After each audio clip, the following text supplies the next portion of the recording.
इस सब के बीच में ये सच्चाई क्या है? क्या दिखाई दे रहा है आपको इकोनॉमी वाइज? आगे दिन कैसे हैं?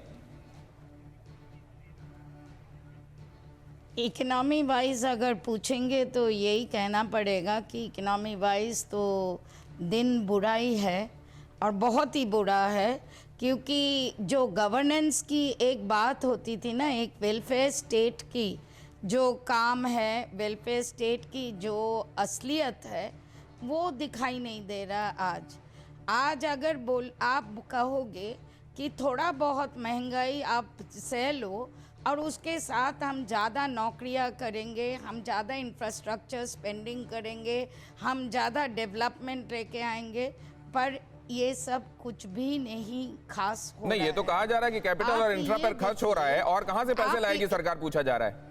जीएसटी का रिकॉर्ड कलेक्शन है, लेकिन उसके बावजूद कहा जा रहा है कि कैपिटल नहीं, कैपिटल और इंफ्रा में अगर सही मायने पे खर्च होता तो लोगों के पास नौकरियां होती, लोगों के डिस्पोजेबल इनकम में बढ़ोतरी होती, जो कि नहीं हो रही है। और सबसे बड़ी बात है, आप पूछ रहे हैं कोई सरकार जानबूझ के इस महंगाई को बेलगाम क्यों छोड़ा हुआ है?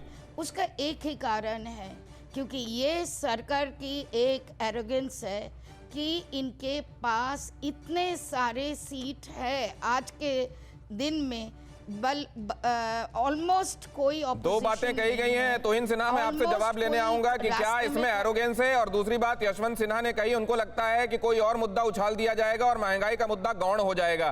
क्या वोटर इस तरह गफलत में डाला जा सकता है? ये भी मैं समझूंगा। सुनील अलग साहब, क्या चल रहा है ये? अब देखो, मैं फिगर्स में नहीं जाऊंगा क्योंकि काफी लोगों ने 4 फिगर्स थ्रो किए हैं। मैं तो कह रहा हूं, देखो, जितने कोई 700-800 मिलियन जो गरीब हैं, उनका पहले 3 साल में ध्यान दिया गया है गवर्नमेंट के तरफ से, और सारे पैसे जो भी आए हैं वहां गए हैं। और देखिए, फ्री राशन, फ्री रास्ते पे अगर आप इंफ्रास्ट्रक्चर करा रहे हो, उनको नौकरी मिल रही है। अब आई डिबेट जो यहाँ पे है, सब मिडिल इनकम ग्रुप वालों की डिबेट है। गांव में जो भी घूमता है वो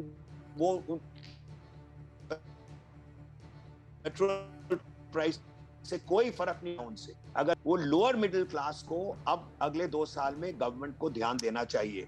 जितना आप डिबेट कर रहे हैं ना, 700-800 मिलियन के 800 और सर, क्या उसका डीजल से वास्ता नहीं पड़ता? सिंचाई के लिए डीजल नहीं चाहिए पड़ता सर?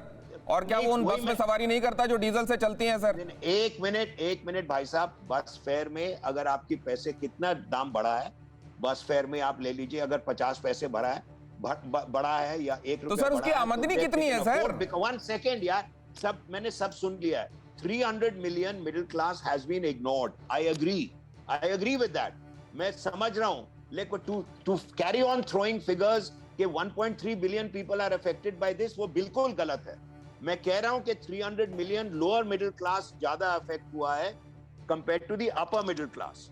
अब जो आप डिबेट करते जाओ आप नहीं, तो आप क्या कहना चाह रहे हैं सर? इसका सार समझा दीजिए सर। लोग आपको सुन रहे हैं, कॉमन मैन सुन रहा है, उसको बता दीजिए सार क्या है। नाउ मैं इसका जो मैं कह रहा हूं, देखिए, गवर्नमेंट को इस बजट में जो 1 फरवरी में आएगा, उनको टैक्स कम करना है, उनको इंसेंटिवाइज एक्सपेंडिचर करना है। जितने कंपनियां हैं, और जो स्टॉक मार्केट का मैं बिल्कुल इग्नोर कर रहा हूं, जितने कंपनियां जब तक वो इन्वेस्ट नहीं करेंगे, जॉब्स नहीं क्रिएट होगा। डिमांड जनरेशन जो करना है मोस्ट इंपॉर्टेंट है। ठीक है, तो incentivise expenditure, that's the only out of the box. Because Supriya ji कह रही हैं वो गांव में घूमती हैं, उनको मालूम है गांव के लोग कितने परेशान हैं, और आप कह रहे हैं गांव वालों को बहुत फर्क नहीं पड़ा। सुप्रिया जी ने अड़ी सोमवार से शुक्रवार शाम 6 बजे सिर्फ TV9 भारतवर्ष पर।